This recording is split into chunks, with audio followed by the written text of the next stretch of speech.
So there are quite a few opportunities for Canadian companies in our market. Austria is a very saturated market.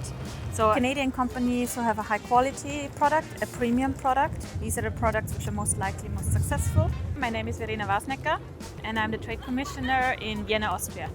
We have quite a few different numbers of Canadian wine and cider and ice cider and vodka on the market. There are also some grains and so on, but that's less for the main consumer. We do have some berries in the market as well, often for cereal producers and producers of processed food within the Austrian market.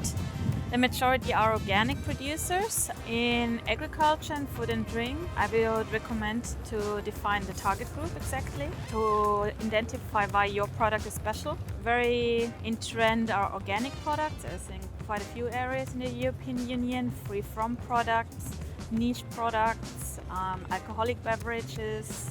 Really important, no matter what it is, it has to be 100% free of GMO. If there's a single content of GMO in there, it won't be accepted. There will be in Cologne the trade fair in Nuga.